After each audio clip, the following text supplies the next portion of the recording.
And welcome to the Thurston County Board of County Commissioners work session for Wednesday, December 1st, 2021. 3:02 p.m. My name is Ty Menser, Chair of the Board. Vice Chair Commissioner Gary Edwards to my left, Commissioner Carolina Mejia to my right. County Manager Mino Chavez present, as well as Community Planning Economic Development Director Joshua Cummings, Assistant County Manager Robin Campbell, Senior Planner Maya Teeple. Our topic for this hour is Comprehensive Plan Amendment CPA 16, Long-Term Agriculture Expansion Options. Public can follow along on our YouTube channel. And I think we're good to go. I will go back to Josh. Great, thank you. Joshua Cummings, Director of Community Planning and Economic Development. I've said it before, but I'll say it again. Thank you to the board for the direction in setting the priorities and the Planning Commission for their input and receiving this information and bringing many different items forward to you. This one is a larger item in terms of the community-driven agriculture, and I'm sure that Maya will cover this, but I wanted to take the board back just a little bit to the time before we had an approved comprehensive plan by the Department of Commerce. Many years, the comprehensive plan languished and needed attention. And this community planning group, led by Chris and Maya and Jennifer and others, was able to bring many items forward to the Board of County Commissioners and was able to achieve success in the core and continuing items for the comprehensive plan.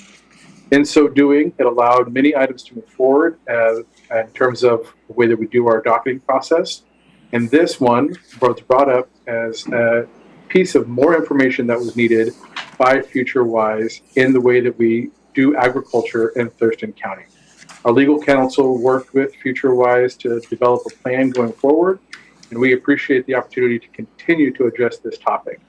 And so what you'll hear about today is, I think, more tight discussion on long-term agriculture and how you, the board, would like us to proceed in the expansion potentially of that designation, but keeping in mind the bigger picture of the community-driven agriculture and the importance of this topic to our community.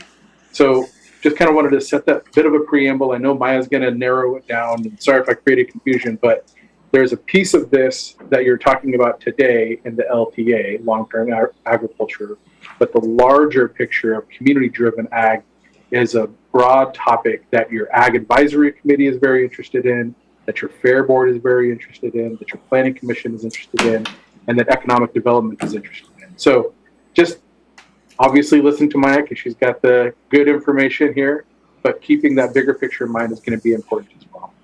Sorry if I messed anything up there for you, Maya, but just wanted to set that stage. Chris, did you have anything to say, or should we pass it over to Maya? Sorry, wrong buttons. No, go ahead and pass it over to Maya. Okay. Go for it, Maya. Go ahead and clean up everything I said right there. Thanks, Josh, for painting that wonderful picture. Hi, Commissioners. Maya Teeple, Senior Planner with Community Planning. I have a PowerPoint for this project as well, and this should also be included in your packet to follow on.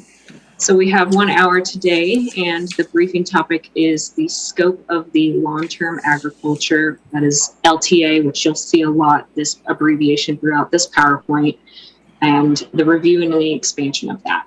And this is one component of the community-driven review of agricultural policies and program, which is item CPA 16 on the docket.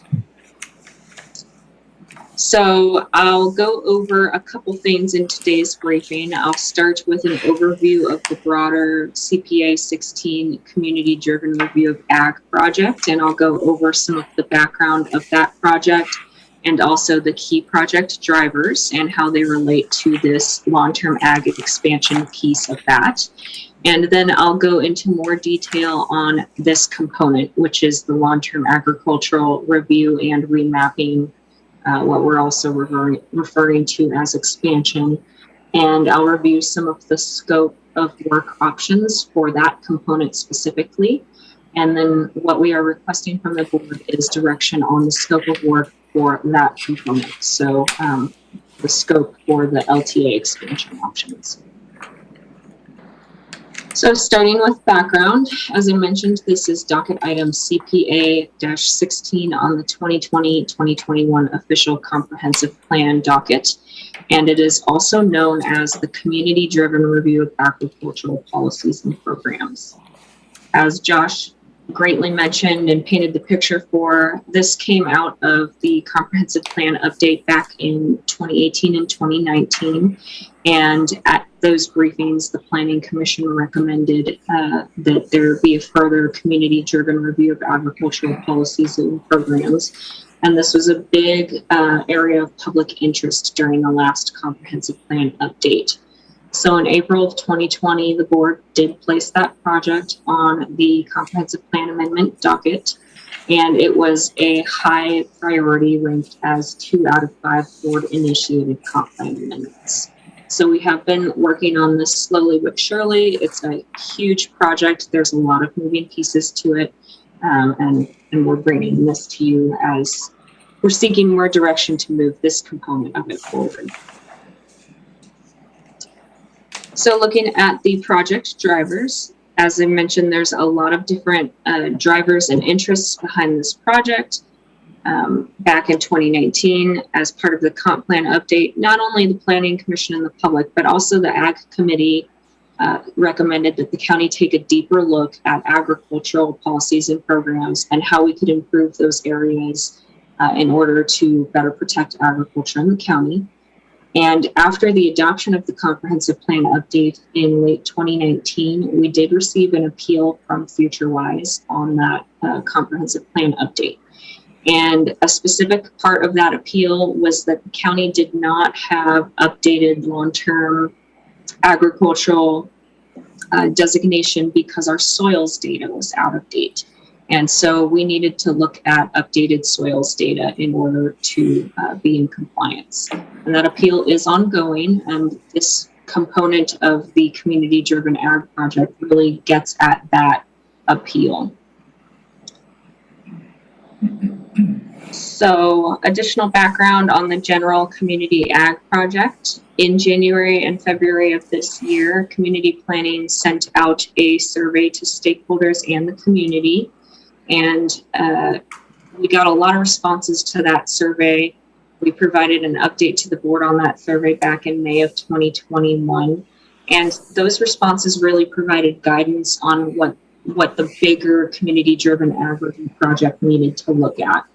And among several other hot topics that were identified in that survey that our work is ongoing for, one main priority action that the community identified in that survey was for the county to explore expanding long-term agricultural designation and zoning. So not only is this something that is key to the FutureWise appeal, but it's also a key interest of the agricultural community and stakeholders. And May 2021, Jennifer had led a briefing with the board and reviewed the scope of work for the broader CPA 16 project and developed priority actions for that project. The general scope was affirmed by the board at that meeting, so there are several pieces that are ongoing. But one key component of that original project scope was to remap and relook at the long-term agricultural designation and zoning and use updated soils criteria. So just a highlight of the project components for the broader community-driven ag project. There's been a lot of work done to date, including scoping of existing programs and policies, the community survey and outreach, and preliminary work internally to identify priority actions.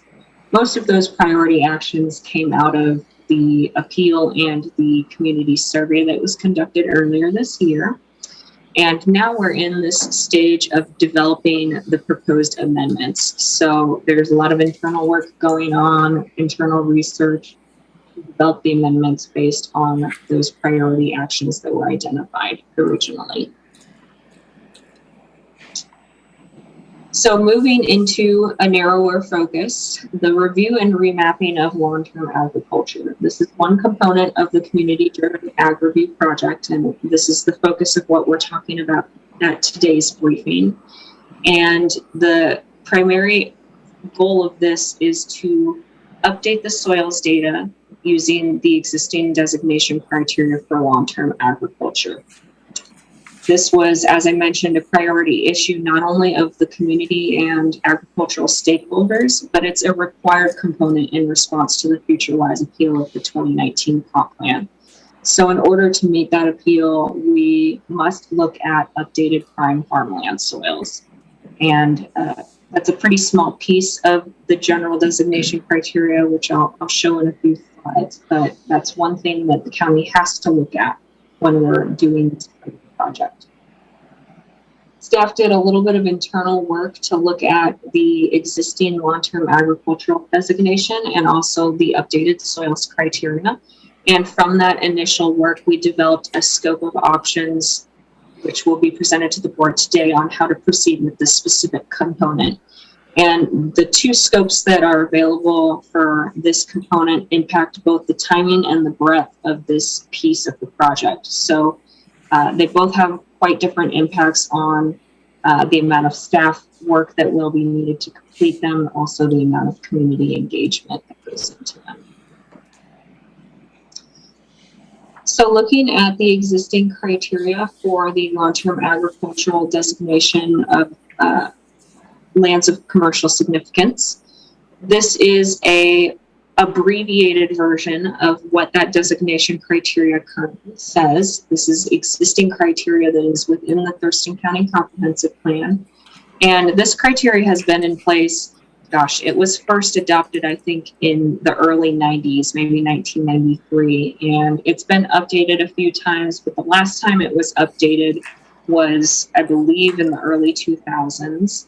And this criteria has gone through extensive stakeholder review when it was originally adopted. Not everyone agrees on every piece of this criteria, but this is where the county landed. And this criteria does meet the requirements under state law, aside from the soils data needing to be updated. So some of this criteria, I'll just go through this slide real briefly. The first criteria is that the parcels must be predominantly prime farmland soil. And there's existing data out there on this. The county currently uses it, but we don't use the most up-to-date prime farmland soils. So the future-wise appeal really gets at this first criteria. We just need to look at updated data and include that when we do our designation. But there's other criteria as well in order to be considered long-term agricultural land. And that includes that the areas must be outside of urban growth areas. They should only include areas that are primarily devoted to commercial production for agriculture. They should be separated from urban residential densities by natural or man-made features like rivers, roads, railroad tracks. The predominant parcel size is 20 acres to be included in this designation. And they should be at least in areas of 1 to 5, but not areas that are more dense than that. Areas within the long-term agricultural designation should have access to the market. And originally, when the county created this designation, we looked at blocks of areas. So the county included a requirement that no area should be smaller than 320 acres overall, or 200 acres if it's nearby to another block. So that kind of looks at big areas where there's a lot of land that meets these other criteria.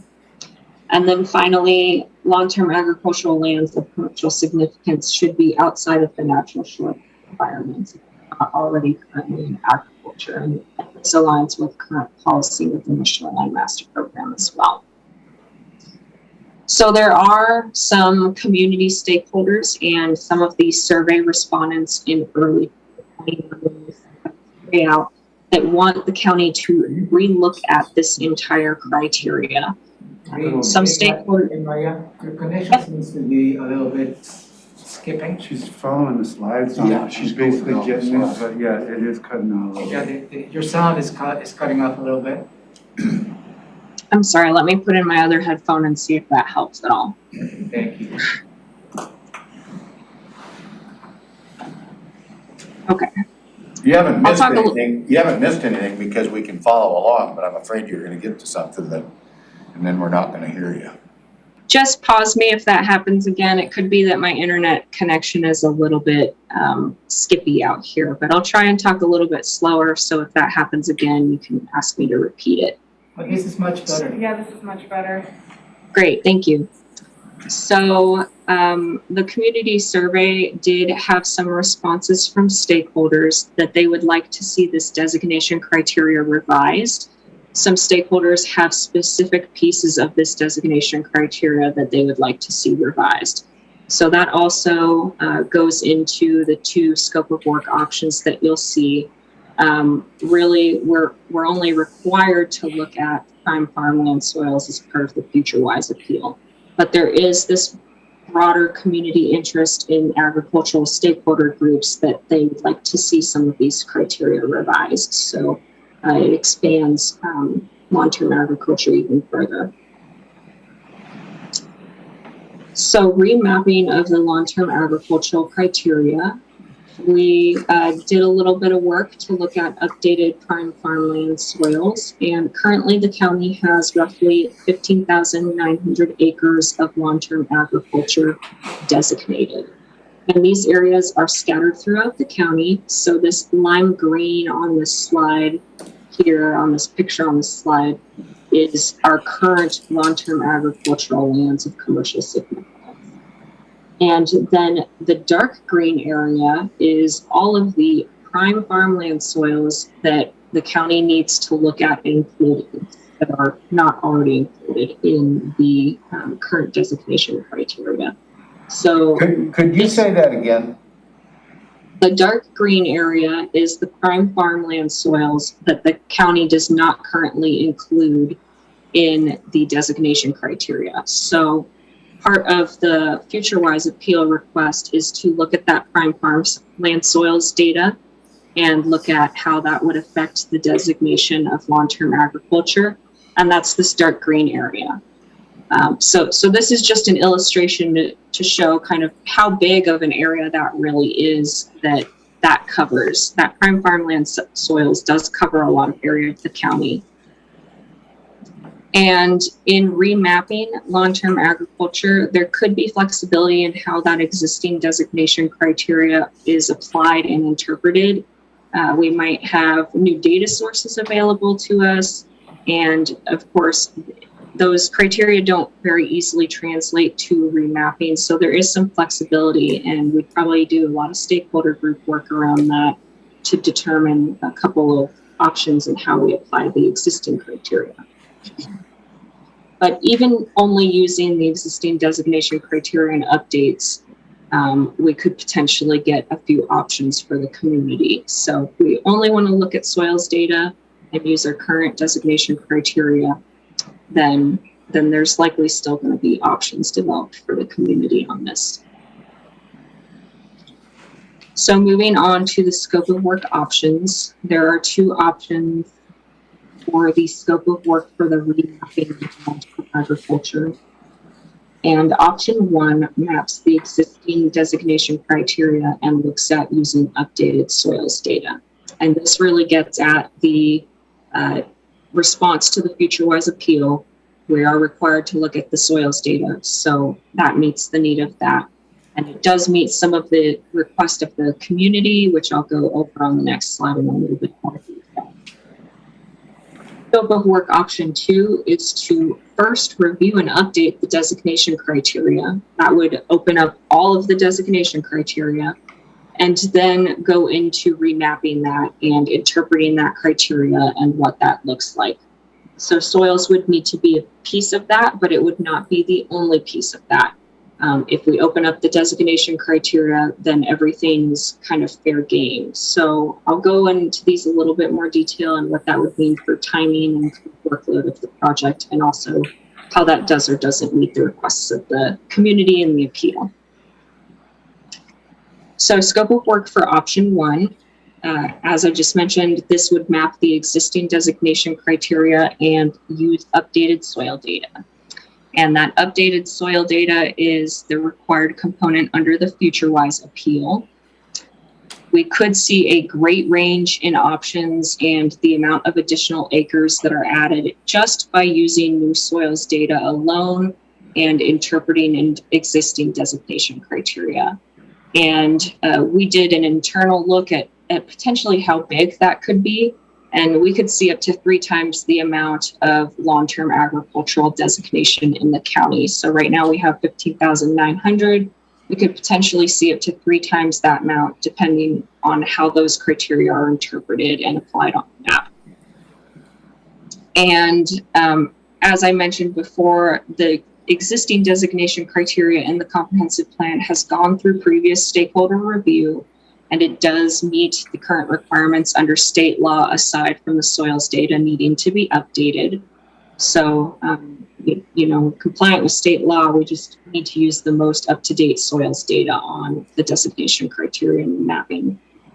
But there would be some stakeholder outreach for this option to work through how does this existing criteria translate to a map? Are there additional data sources that we can look into? What qualifies as commercial agriculture?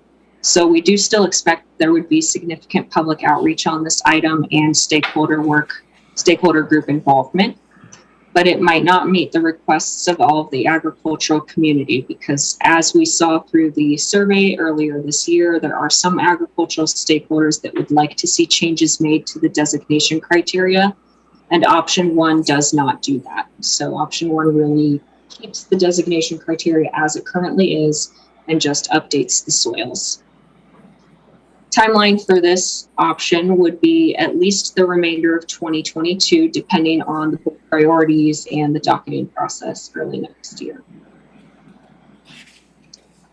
So option 2 is a little bit larger than option 1. It's actually a lot larger than option 1, and it would first open up that designation criteria to review and update, and then it would map that criteria. We would still have to look at updating the soils data, which would be a small piece of this, but the rest of the designation criteria would be on the table for discussion with stakeholders. There could potentially be a lot of changes out of that. There could potentially be a few changes out of that. We don't know what that would look like until the stakeholder group works through that. And, if we open one criteria, then all of it will be open, so that this really opens all of that list for discussion. That would be an added step, that opening up that designation criteria. But then we would still need to interpret that and apply it to a map. So that whole process under option 1 of interpreting them, how did they apply to a map, potentially developing options based on interpretation, would still fall into this project. It would just come after the stakeholder group does all their work on what they want that designation criteria to look at. As far as a range and how much new additional acreage we could see in long-term agriculture compared to option 1, this could be substantially less or substantially more. It would depend on where the recommendations of a stakeholder group go on revising the designation criteria. However, the timing on this project would be quite a bit longer than option 1. It would require a lot more staff work and also quite a bit more stakeholder work. There would still be significant public outreach to the broader rural county community, and professional services would probably be a necessary piece in keeping this type of a project moving forward for a stakeholder group. This is a much longer term project. Option 1, we expect that we could potentially get that done in 2022, depending on board priorities. This project would likely go into a future year beyond 2022, and that could impact staff availability to work on other board priorities, and also on the next periodic update, which is coming up due in 2025. So depending on how long this goes, it could potentially impact several other docket projects that are existing or that the board wishes to put on in the future year. And at a minimum, we estimate at least 2 years to work on this. It could take longer. Just as an example, last time the mineral lands criteria was completely opened, which was in 2004, that took the better part of a decade to work through. So these are huge projects. They involve a lot of stakeholder involvement. They're They don't move very quickly just because of the level of public engagement that goes into opening designation criteria like that. And even after designation criteria is developed, we would still need to look at it through the scope of, does it meet the requirements under state law? So whereas option one, our current criteria meets state law, we would need to reevaluate that if there are any changes that are proposed under option two. So in summary, 2 scope of work options presented. I know that was a lot to digest, and these are just for one component of the community-driven ag review project. This is the long-term agricultural piece that responds to the Future West case and also the community request. And we are looking for direction from the board on the scope. We won't have a hard deadline for that direction, but by mid-December, if we can receive that direction, then we can begin project planning and implementation in early 2022. More discussion is needed. Josh, I saw you popped on. That's my presentation, but we're happy to answer questions now, and I can flip back through slides if needed. Commissioner McGee. Thank you. Thank you, Maya, for this presentation. I have a question in regards to, how would an agricultural coordinator that we're considering in the budget, how would that impact the timeline of option 2 or even option 1? Would that impact it in any way if there's someone else or having another person working on this? I see Josh turned on his camera, so. Well, so let me take kind of a big shot at it, Maya, and then go ahead and correct me if I'm wrong here. But from the estimates that Maya provided, those are pretty broad ranges. And I think that if we did have a person that was focused on these issues as well, those ranges would still apply. Okay. Yeah, that's an adequate statement. I'm going to let Chris respond to this if she has anything additional. That was, both statements are correct. That's there is additional work in the agricultural world and realm, including VSP and assisting property owners through a permitting system. That this particular, if the budget's approved as it currently, or at least the last time I looked at it, was, if that position was approved, would be taking on those duties as well. So it would not be focused full-time on this particular project. It would be assisting for sure on this particular project. We got lots of work to do. Commissioner Edwards. Maya, you made mention about something to do with the shoreline. Number 8, bottom of page 8. Bottom of page 8 there. What does outside of the natural shoreline environment mean? Yeah, so this is a current component of the designation criteria, and the shoreline master program identifies different types of shoreline environments. One of those, I believe there's 5 or 6 maybe. One of those types is natural. So that's a small area along shoreline areas. Outside of that would be the rest of the county and also the other types of shoreline areas. Is there a number of feet as a boundary from water, or what does that figure in? I mean, is it 100 feet, 200 feet, 300 feet? What is categorized as shoreline within that natural area? So that's a big question, but natural shoreline designations are completed by looking at what's currently there. So a natural shoreline would be a shoreline that has never been touched by development, is in its quote unquote natural state. How big that shoreline is dependent on the area that's being looked at. So it's parcel and site specific. But the shoreline jurisdiction in which that shoreline designation is within is 200 feet. And so let me also take a quick shot here, Commissioner. If we're directed to go to the remapping process, that'll be a discussion that we'll have when we complete the GIS, the mapping tool, and the board will have an opportunity to review and weigh in on any of those items that you'd like us to consider. So that will be a discussion that you get to have if you'd like. I guess what I'm wondering about is along our rivers, so half of the shoreline in Thurston County on the Nisqually River, I guess could be affected from a river perspective. And on the Deschutes, both sides, where there's ag, and there's really quite a bit of ag activity, and on the Skookumchuck as well, that takes place in that natural shoreline environment. That's how come I'm kind of wondering about that. And Hey, how Maya? that might impact those particular ag activities. Maya, Yeah. will you pull back up the map that has the lime green, please?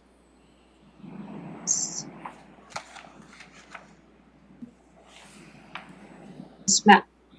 Yeah, I mean, so Commissioner, if you see, you can see the lime green is where the current LTA is, and it's not very granular. Obviously, this map is just an overview, but you're correct. And so that's exactly one of the considerations that we want to have is how close to natural shorelines are we having farming activity designated.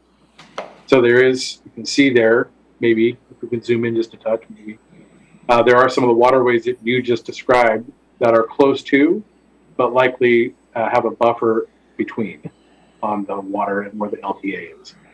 So again, that's one of the things we could talk about, but the first question to the board is, do you want us to begin the remapping process in option 1, or do you want us to go back and look at the designations that are currently listed? In fact, let's go to those designations, Maya. Okay, you made mention of FutureWise, and that one of these options met their considerations, but another did not.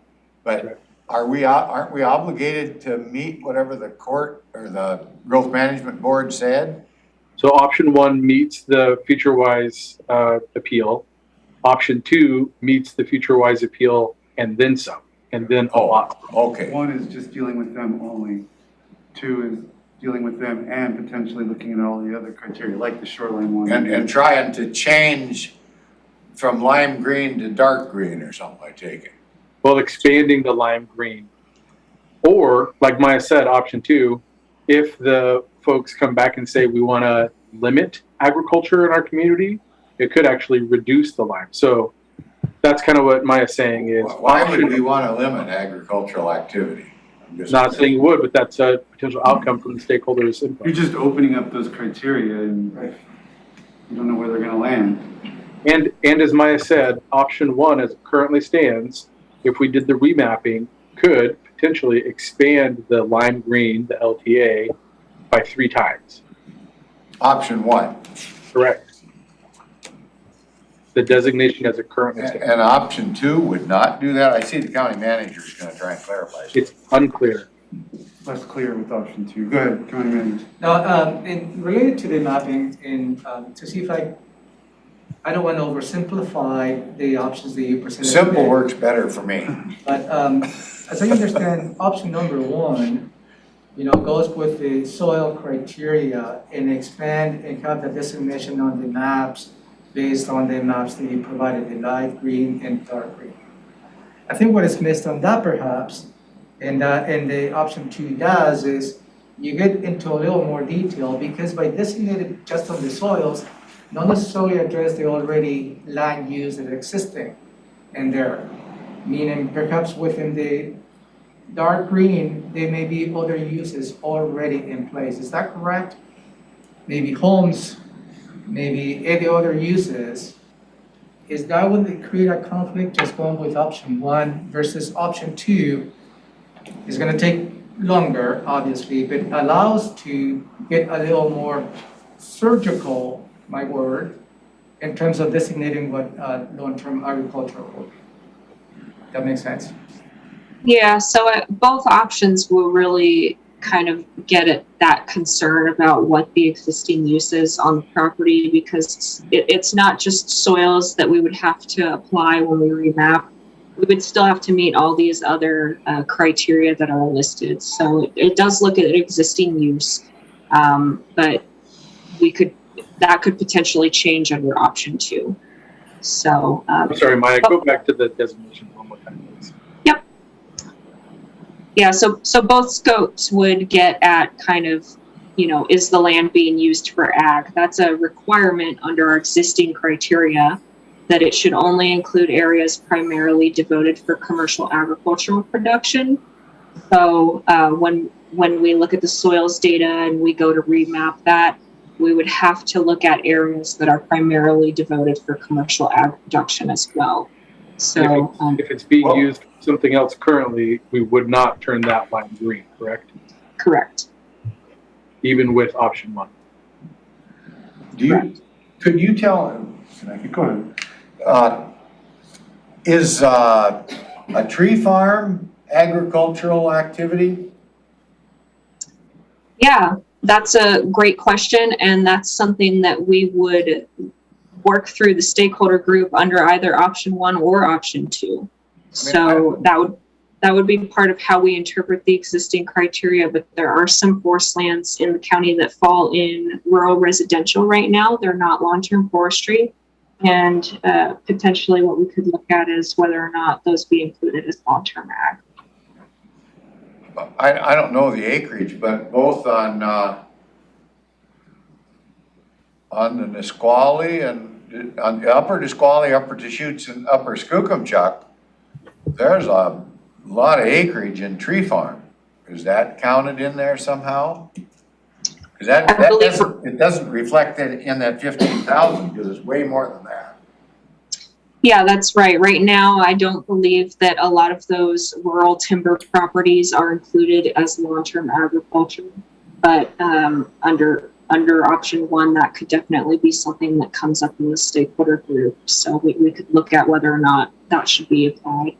Well, I guess I'm wondering, is that a benefit, I don't know, to the county, to meeting certain requirements by FutureWise? How does that all fit in? I mean, because you're saying there's 15,000 acres designated now. Well, that's not even the Skookumchuck watershed is more than that where it's in tree farm. So there's gotta be a lot more acreage that is not being counted, it sounds like. So, Commissioner, these are great questions, and think of it as a decision tree. So the first decision is whether or not you want us to begin the remapping process or open up the designation. If you do direct us to open up the mapping process, the board will have, this is the exact conversation that we'll have in terms of, we'll provide options in terms of the mapping. So we'll do a little map, a medium map, and a big map. And you'll see that there's different options. You, the board, can say, you know what, don't include the tree farms, or yeah, you should include the tree farms. But we're not quite at that decision point yet. The first decision is, do you want us to start the mapping, or do you want us to look at the designations? But that conversation is exactly the next one that we'll have. The other rules that we've got besides the soils. I want to take it back a step or two. So I want to make sure I have a complete understanding of the effect of these decisions. So you talk about long-term agriculture designation, the word designation. Is this a zoning issue? I mean, what exactly, so if we turn somebody from lime green to dark green, what are we doing to their property value, their rights, what is it? I mean, is it now a zone that they can only, that land can only be used for agriculture based on this designation? So let's flip the question real quick, Maya. If we turn it from expanding the lime green, So if we Yeah, I'm take sorry, I'm sorry. Yeah. it's okay. Take someone's property that isn't currently LTA and turn it LTA. How does that limit their uses? Yep. So long-term agricultural designation meets two different parts. It meets the designation under state law, which we're required to designate and protect areas for long-term agricultural uses and commercial production of agriculture over the next 20 years. And the expectation with that is that this is an area of long-term protection to meet future needs of agriculture. It doesn't necessarily need to be currently used for agriculture, but it needs to be capable of being used for agriculture. So the expectation is that those lands are in a long-term protection. Okay, okay, I'm sorry. He's getting there. You say though on this one of the designation is that it's only areas primarily devoted to commercial production. And just now you said it could be a land that you're just scouting out for the future as being needed for. Those are two different criteria. Yeah, I believe I abbreviated this, and I don't have the full designation criteria in front of me, but it is included in the packet that was sent to the board.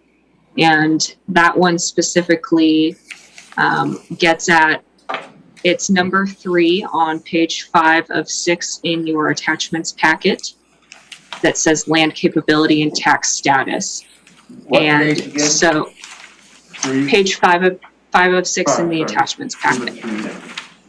Maybe can I ask the question this way, Maya? If you have property in LTA, can you build a house on it? Yes, you can. And so it's lands that are primarily devoted to commercial agriculture or capable for being used as such.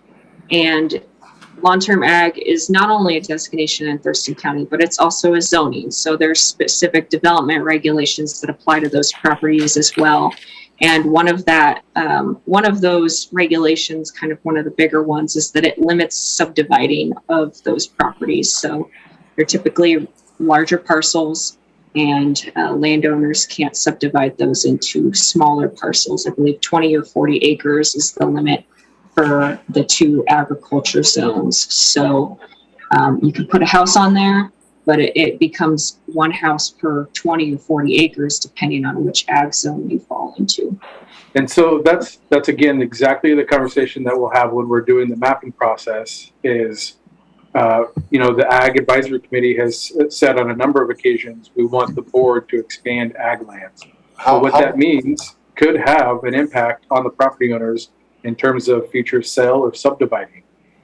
They still can build on their land, but there will be restrictions.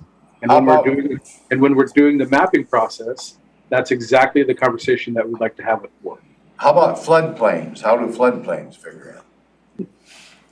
Go for it, Maya.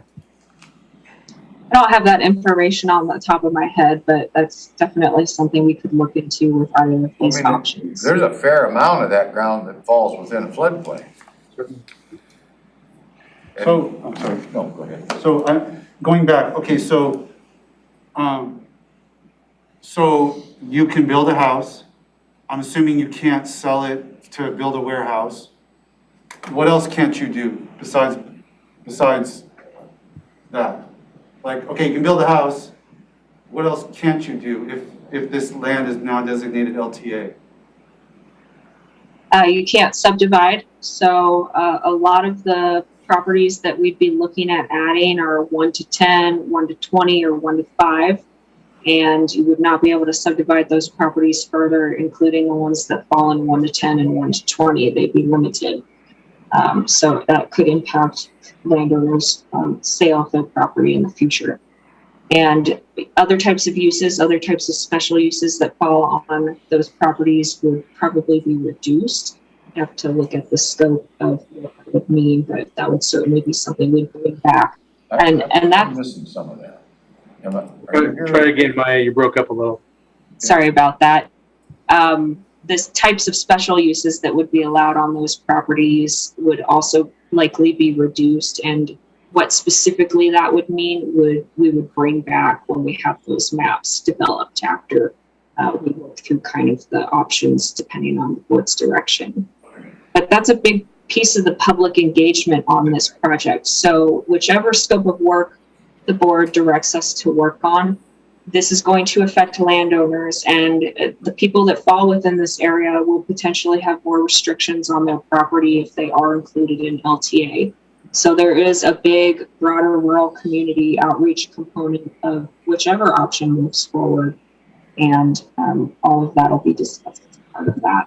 And so when Maya says, even with option one, it's going to take about a year to potentially complete, that is going through and answering a lot of the questions that the board is asking right now, is engaging with stakeholders, understanding better what potential roadblocks this might set up for landowners, getting input from the Ag Advisory Committee. So you're right on the right path, but that's our next step after you tell us if you want us to do that or not. So when you say subdividing, presentations that I've seen to, I think the Ag Committee or other places, talk about other jurisdictions, and one of the issues is Thurston County, I can't remember the details, but it's like some jurisdictions allow smaller parcels to be designated agriculture versus bigger. And I know there's a tug and push and pull there, what's the right policy, but like in terms of preserving the soils, you know, sometimes the argument I've heard is you gotta look at the smaller parcels because those soils are important, and it doesn't matter that they're only 10 acres. Is that something that would be looked at in this, in this options? Or even. Yeah, or 5, Yeah. or whatever. Either option, we would look at that. You know, there are some alternative ways to address that, and whichever option the board directs us to move forward with, we would investigate that further and address it. But that's, and one last question, that segues to my last question, which is, you mentioned that the current criteria is consistent with state law, and then you said, if we change the criteria, open them up and revise them, then we have to make sure that's consistent with state law. And I'm just wondering, like, how much latitude is in there? I mean, like you say, the agricultural community, certain stakeholders in the agricultural community won't be satisfied if all we do is the soil update. But can you give an example of something that they'd like to see that is consistent with state law? Like if we just did the soils and we didn't revise, like what are people saying you should be revising these other criteria because it's bad policy, whether it's shorelines or, I don't know, minimum parcel size, or there have to be a, you know, natural or man-made feature separating it from all these different rules.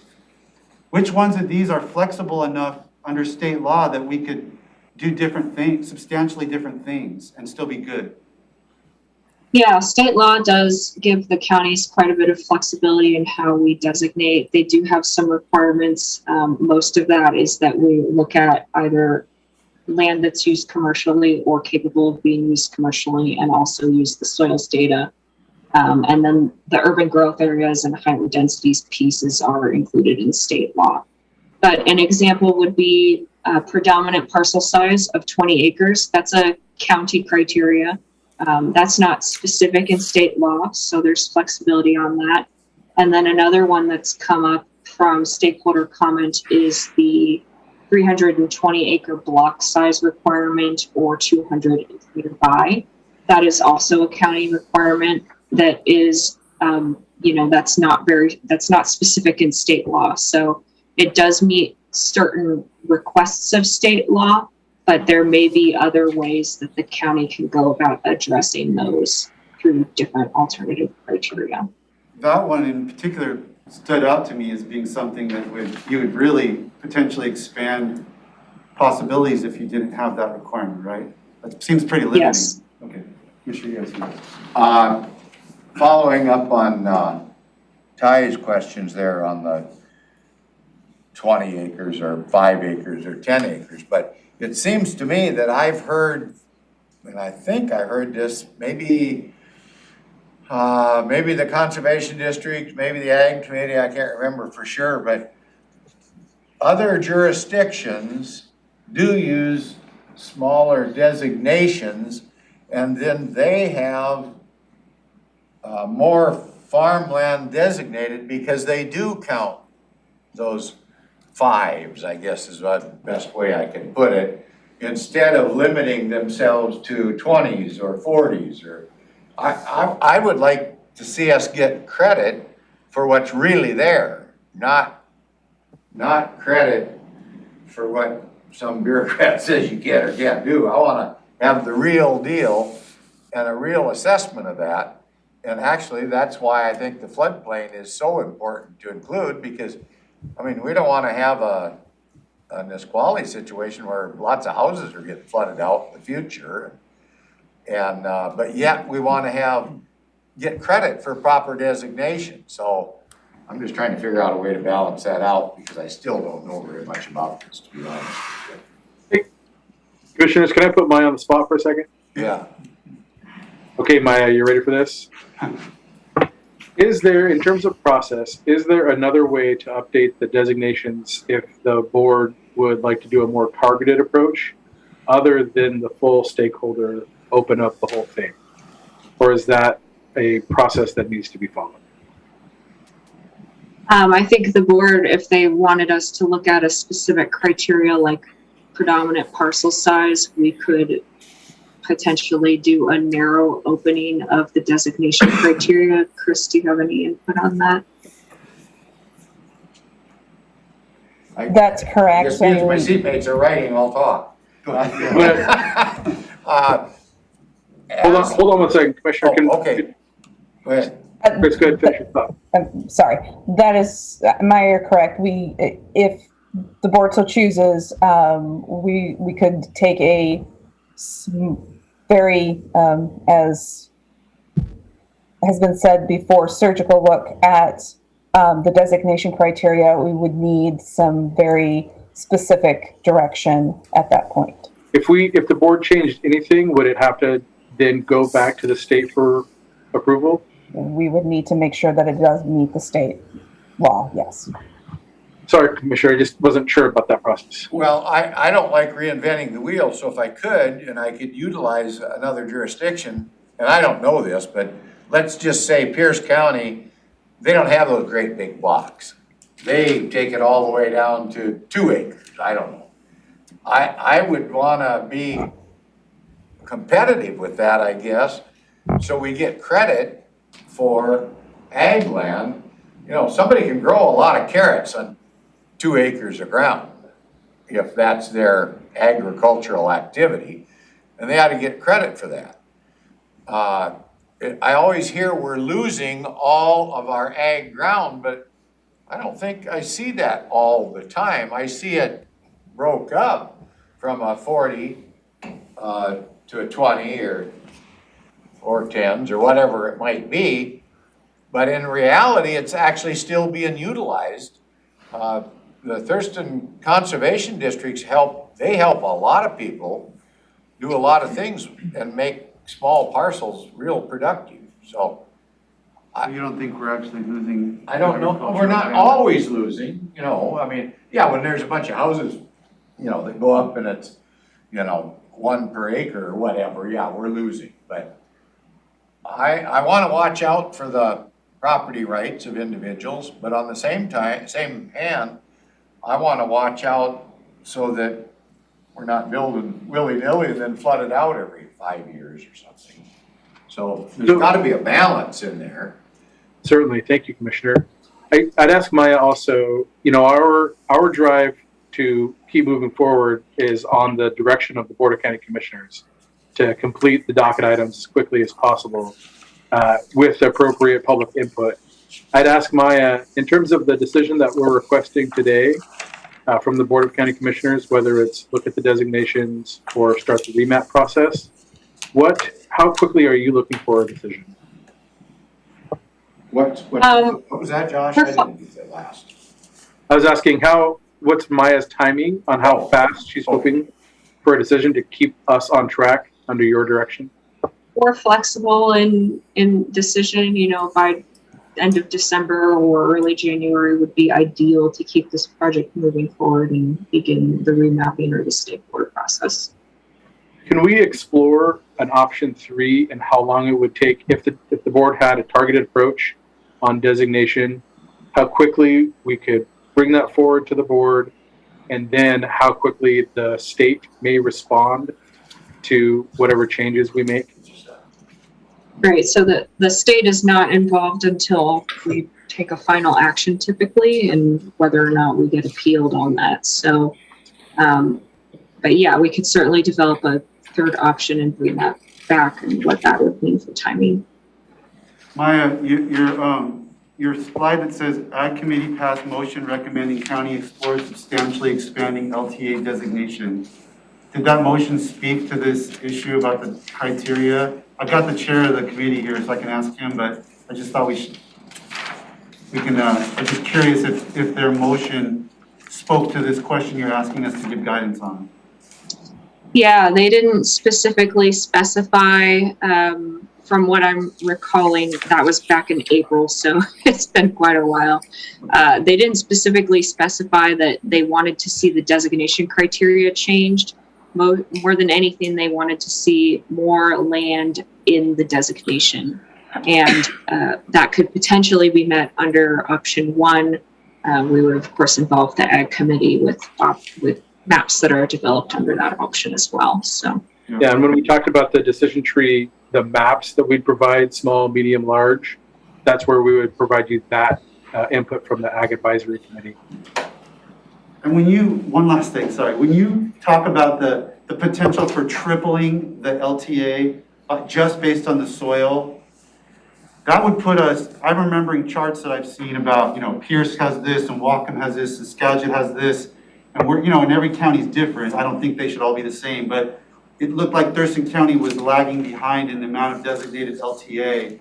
Would this tripling, I wouldn't necessarily be tripling, but would this soil update kind of put us in line? Would that get us far enough to sort of not look like we're behind there, or would we need to go farther than that? I don't remember us being 3 times behind. I remember us being maybe 50% behind or something. Yeah, I don't have the numbers in front of me, but you are correct. There are some other counties that designate a percentage more of their lands in this designation. And yes, option 1 would put us in line. At the bigger end of that, it could potentially put us over what other counties are doing. So, we could be on the higher end and have more ag lands than what some of the other counties are doing, even under option 1. No, I'm leaning towards option 2 just because I feel like it grabs the full scope of what we were trying to do in the first place. Even though it takes a longer time, I feel like we're getting to kind of what we were meaning to in the first place, and what our stakeholders were telling us in the first place. I'm open to reviewing other options, but I just thought I would put it out. That's kind of where I'm at. I want to throw one wrench out there, which is just that the way agriculture fits into climate change is something that's being discussed and explored, and we've got a white paper coming at the Thurston Climate Mitigation Plan Committee, and we've got agriculture-related policies in our Thurston Climate Mitigation Plan. And so, I'm not sure that the designation criteria from 20 years ago, or whatever it was, 30 years ago, really gets us where we need to be. We might need to, so I guess I want these things to inform each other. And if we need more agriculture, then, it's not, there's more things at play than just helping, farming to keep going. We want to do that for sure. But there might be other reasons why we need to keep agricultural land in production at a higher rate than previously thought, because it's doing something for carbon sequestration. I don't know. There's a lot of science behind it that I'm still trying to sort through. But it's another wrinkle that could potentially require us to examine these other criteria, I guess is what I'm saying. I guess just following up on that, my suggestion, based on that, if you've got a white paper coming, why should we give direction right now if we're going to get a white paper in a month or 2 weeks or whatever it is that's going to help us make a more informed decision? The white paper is one of the criteria that you may consider, or they may consider in going through this process. And that's what option 2 does is open up all the criteria. They will be incorporating new criteria such as climate impact in the decision-making process. I don't think it should be a sole focus, in my opinion, in order for you to make a decision. I think what the board discussed today, you have option 1, going with the sole designation, and you heard that option 2 open everything up. They can be a lot more surgical and comprehensive. But also discuss, is there any opportunities in between? Any specific criteria that you can want to open up without opening the whole option 2? And I think that's probably, my suggestion will be for the next step, is for staff to come back and see what I call a hybrid option between the 2. They gives you the opportunity to see what criteria you would like to open without opening all the criteria. That's what I'm hearing. And I think at that point is where you can probably be in the position to provide direction. Are we under the gun to do this today, or we have to do it tomorrow or next week? No, nobody's expecting you to make a decision today. We do not need to? No, I think what is a presentation you heard from Maya. In order for Maya to continue with the schedule that she has laid out to complete the task, a decision or direction will be most likely helpful by December 14th. Okay, well, that gives us a little more time. But if I may ask, and without putting you in the spot, Maya, would it be possible to have a hybrid option by the 14th? Yeah, I think we can probably work something up by that date. Well, that's. I mean, that's kind of getting towards the end of the run, so then we're up against the time frame. I guess what I'm not against that, don't get me wrong. Just seems like we're always up against it. And then, okay, we gotta make a decision. Well, I'm curious why. Why do we, okay, so if we get that far along, I mean, none of us have shut up here for the last hour. We've been asking a lot of questions. It shows there's a lot of interest. I don't like making decisions when we have unknowns yet. That's my own Sir, personal. Can I interrupt, sir? Yeah, The nobody's under the gun. This is the direction of the board for us to move quickly. Maya can bring this back at December 14th or the end of December or January. oh, okay, just long as The we're not timeline- under the gun, because I don't. I bet we can find something else for Maya to work on. So maybe let's treat the December 14th as a follow-up to this briefing, where that you can probably bring some options on a hybrid option. And then the board will decide whether that they have enough information to provide direction, or 1, 2, or the hybrid options. If not, there is not a violation of anything. Okay, I thought maybe we were under the gun on litigation or something. No, there is not. I think as long as we continue to move forward, is what the staff is looking for. Okay, County manager, that's perfect. We just need to continue showing progress to be in line with the appeal from Future Wise. okay. All right, well then more to come. Good discussion. Thanks, everybody. Thank you, commissioners. Thank you, county manager. Thank you. Very, very good briefing considering the complexity of the issue. Hey, Good job. complexity, Very good job, Maya. wildly, actually. We're adjourned. Go ahead. Oh,